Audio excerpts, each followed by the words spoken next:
And welcome to Right Rose. Tonight I'm joined by the managing editor at Red State, Jennifer Van Laar. Thank you so much for coming on. Of course. So I wanted to talk to you because we've heard quite a bit about the media's role in sort of the indoctrination escalation around Kirk's alleged assassin and sort of the general media feeling here. But just to start out, what do you see now that we're almost 2 weeks out being the sort of long-term implication from the Kirk assassination? Oh, there are so many. It's hard to just to go with one. For conservative public figures, whether it's a politician or someone like Charlie who would go speak on college campuses or do other public speaking, I know that we're all feeling a renewed sense of needing to take care of our personal safety, and we've seen that just obviously with the man that shot at the Jimmy Kimmel or at the ABC studios in Sacramento over Jimmy Kimmel, or if it's just the rantings of the guy that did shoot Charlie. It shows that we can't just dismiss these people who are online saying terrible things as like, oh, this is just online. It's never going to happen in real life, because obviously that's translated to that. And it's hard because a lot of, you're in this space too. I'm sure you sometimes get kind of unhinged replies from people. And it's hard to know, is this going to be the crazy person that actually will try to do something? So there's that, and then also the renewal of faith, and I don't think it's just among Christians. It's even among Jewish people or other religions, that people are feeling this renewed call to something bigger than themselves, because we all, I think, kind of feel a little helpless if just a normal guy can be out there trying to do the Yeah. right thing, to have debate with people and get shot. It doesn't give a lot of confidence in the direction of the world. No, it doesn't. And a lot of people have said that the sort of media situation we're in now, the and tensions escalating, the left has tried to scapegoat out a lot, saying that they didn't fan the flames and that there wasn't endless criticisms about Kirk and they recognized he was a moderate. Where do you see that as like the truth in that? Do you think that the media on the left did fan the flames? Is it both sides? In terms of media responsibility and where we're at tension wise, where do you see it? I do not see a both sides kind of thing. Granted, there are a few people on the right who are a little crazy about how they say you have that in any movement, but by and large, on it's accepted on the left to demonize people if you disagree with them. And my dog is whining in the background, so if anyone hears that, I'm just trying to ignore it. Uh, but it's been acceptable to demonize and even lie about what people are saying. They cherry pick things. It was such a big deal back in the day when Katie Couric had her uh, selectively edited interviews to create a certain narrative. There's such an outrage, but that happens on the daily now. And so many people are upset about what they think Charlie Kirk said, and it's not. It might just be one sentence out of an entire explanation. Like, for example, the thing about kids being shot in schools, or that some gun deaths are going to be the inevitable outcome of the Second Amendment. Actually, at the end of that, he said that kids should have armed guards at schools. So that part gets left out all the time. I think it's very true, and I think the both sides narrative, while there's of course crazies and extremists on both sides, in terms of the constant fanning the flames, when we would say somebody is a communist, it's usually because they're a self-professed communist. It's not because we hate them or we're trying to hurt them. It's just what their affiliation is or what their entire like economic philosophy is. So for media now, do you see the media cluing in at all to sort of the environment that's been created, or are people just sort of waiting it out? Because I feel like there's a little bit of the left media just sort of waiting out this period of mourning to pass. I mean, I think some of them are, but we see in the difference in reactions to Jimmy Kimmel's suspension. Now that we know it is a temporary, very temporary Yeah. suspension, and just oh, this is like autocratic stuff and blah blah blah, and it's so terrible he can't exercise the First Amendment without one shred of just reflection of, wait a minute, um, wasn't that what Charlie Kirk was doing? Is just having his free speech. So I see that some people are still like, they're not wanting to address that their misinterpretations of what Charlie was saying, some willful, maybe some not willful. And I think there's still a lot of work to go on that side. And I can see that it would be a difficult thing, because if my publication or I had been saying things about people and intentionally misrepresenting it and then they died, it would be a really terrible thing to have to try to face. It is, and I see, I've seen a few commentators on the left and publications sort of recognize that they were involved in that in some way, but not nearly the ones that perpetrated the majority of it. Like we haven't seen MSNBC step out and say, we're sorry for contributing this and fanning the flames of it. Do you think the Jimmy Kimmel suspension, now that we know it wasn't a firing, does it matter to conservatives in the way that I think it might have mattered a few months ago. Like, is it impactful in this story, or is it just sort of like a background thing that only matters because there was a Kirk assassination? Meaning, as far as like Kimmel's comments getting him suspended, that Yeah, got him us. coming back, like them letting him back onto the airwaves. I think we all kind of expected a cave. I don't think that Yeah. story's over because obviously you have two of the biggest affiliate groups who are saying they're still not going to air his show. So there's still a lot to go there. And we know that he was already having revenue issues with that. But for me, when I heard that news last night, first I was furious. And then I thought, maybe this is their reward. Maybe as a spiritual person, I need to think about the eternity and about the long term of this. And this is the win that they get right now. Maybe that's the only win they get. And if that's where their treasure is, then, more power to them. But I do think that it just highlights the double standard. I think a quick analogy. So I was at a conference the 2 days after Charlie died, and one of the speakers said, we need to think about it in terms of, and this was a very loose analogy, saints, sinners, and unsavables. The saints being the people that, and not trying to assign relative righteousness to any people, but the saints being the people who are going to be on the conservative side no matter what. The sinners being the people like the Jimmy Kimmel, the Gavin Newsom, whoever, who are just completely lost. And then there's all those people in the middle that are persuadable. We shouldn't spend our time speaking just to the echo chamber or trying to persuade someone like Jimmy Kimmel or Hmm. ladies of the View of their mistakes, but rather focus on those people in the middle. And I think those in the middle are that are watching this honestly are going to, in the long run, be completely turned off by the way that this is handled on the left. Yeah, I think that's very true. And there is sort of a feeling already that the people in the middle have been pushed more towards the right. They certainly haven't been pushed towards the left in this. The left has done nothing to No. try to bring them in. Sorry about that. To try to bring them in at all. And that's a very sad thing because we could have had a moment of national unity. We didn't. I mean, there wasn't a moment. There was kind of like a pause in the viciousness. So in terms of left-wing commentators and the things that they've said, do you think that they have sort of bought themselves any grace in this, or have they just continued on with their usual rhetoric? No, and they continued on, and they've actually lied from the moment that Charlie was shot. You saw the narrative go out. Well, where were these conservatives mourning the political deaths of the Minnesota legislator Yeah. husband and that attack? And we did. There was a Yeah. unanimous vote in Congress to condemn that and to honor those people who had lost their lives. And yet, when it was something having to do with Charlie Kirk, we have AOC up there just completely lying blatantly about the things that he would say. So I think we could have had at least a little bit of a moment of national unity had the politicians on the Democrat side decided to actually be human and be honest, be intellectually honest on what was going on, and they didn't.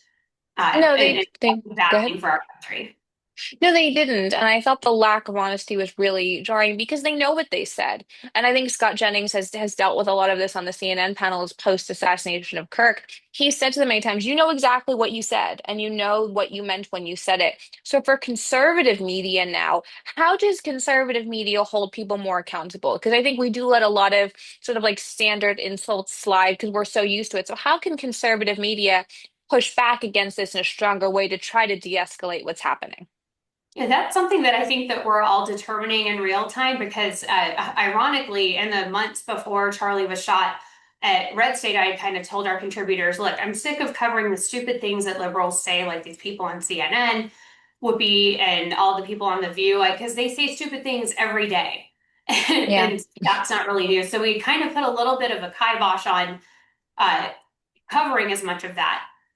Now I'm looking at that a lot differently because if it's rhetoric that can get people killed or it's completely dishonest rhetoric, then I think it needs to be addressed. All those times that Charlie was misconstrued in what he was saying, the problem is it gets so overwhelming because there's such a large Yeah. quantity that of think times that there was characterizing what we say, demonizing us, that it's hard to hit back on all that. But I think that we have to. And I think that we have to do things if it's an FCC regulated station and people are saying things that are untrue, Hmm. and that we need to brush up on what all of the regulations are and use lawfare against them in this way that you know that they would against us in a heartbeat. But yet we're trying to do it for an actual good reason. And if someone wants to be like Howard Stern, or let Jimmy Kimmel go off onto a cable station or something that's not regulated by the FCC if he wants to go pull that jump. And that's interesting because I think a lot of young conservatives, especially, they'll become very numb to it and they'll sort of just expect to be defamed and things. And the FCC director, Brendan Carr, he's been very effective in trying to shut down the worst of the worst, if you will. How can Republican politicians sort of work with conservative media, not even just Republican politicians, but any politicians, work Right. with conservative media to try to push back on these narratives because everyone's concerned in some way about political violence. So what does the political sort of media alliance there on our side look like to bring down the temperature? I think that while we're calling out the dishonesty or untruths or whatever you want to call it on the other side, we can be an example of how to do it without trying to incite people to violence and without demonizing or dehumanizing, I guess is the better word, our opponents, because they are human at the end of the day. And as much as I loathe some of these people, I don't want what happened to Charlie Kirk to happen to them, Hmm. because they are human beings. Uh, but so I think that I'll work with any politician of any party who wants to do things to lower the temperature. But I think that starts with addressing all of the censorship and all the big tech stuff. And we've just had big news that Alphabet admitted how much it was doing to censor Yeah, conservatives and through the Biden administration. But at this moment, still, the redstate.com domain is blacklisted on Google. If you go Google my biggest story, Katie Hill thruple, all that will come up on the first page of search results are the hit pieces on me after I yeah. broke the story. And so, if we're not going to be honest about the suppression and censorship that's ongoing, then I don't know where we can start. Like that has to be the beginning. I think that's very true. And a lot of conservatives are kind of operating in the we won Trump as president, so we're not talking as much about censorship because we feel like Trump can protect us. And he can in a lot of ways, but that censorship is enduring. And we see it across the board in media and even on clips on social media, podcasts and things. What can be done to fix that censorship on a legislative level? Like, are there things that media leaders are talking about on the conservative side that they think would help at least even the playing field a little bit, because a lot of people would love to see that before we get to midterms in 2028. So, I mean, it's obviously a very difficult thing to navigate because we have the First Amendment and we don't want government to be in the place of judging what is violent, what is, whatever word you want to call it, and whether that should be on the air or not. I do think that social media companies should bear more responsibility, especially if they use algorithms, because they've always said, well, we don't Hmm. curate what's put up there. I'm sorry, if you have an algorithm, you're curating what goes up there. And that should introduce you to liability for that kind of thing. I have reported so many times, whether it's Facebook, Instagram, Twitter, where either threats to me, a completely misogynistic, terrible hate speech against me, and they always say, "Oh, this doesn't violate our community guidelines." Like what? So we Yeah. need to get better on that and tighten that up, but still in a way of protecting the First Amendment. I think it's very true, and we have to walk that line, and it's frustrating because liberals don't really like they don't really care what they trample as long as they're getting what they want. And in terms of the liberal media machine, we hear a lot that it's dying down, that it has less revenue, that it's sort of it's not in a period of growth, that's to be sure. Do you see that? Do you see the liberal media machine in general suffering a little bit, or at least less powerful than it used to be? Oh, it's definitely less powerful than it used to be. Unfortunately, some of that has gone over to TikTok, where they like the liberal influencers are over there. More of the talking points, I think, are incubated on TikTok, and conservatives need to be better. I've been bad at it. I don't want to use the app because of its CCP ties, but I'm realizing at this point that if I want to be influencing the people that I want to influence, that's where I'm going to find them. So Yeah. I think that we need to get our messaging out, but I do see the mainstream stuff like the Jimmy Kimmel stuff and the normal liberal media just doesn't get the views that it used to.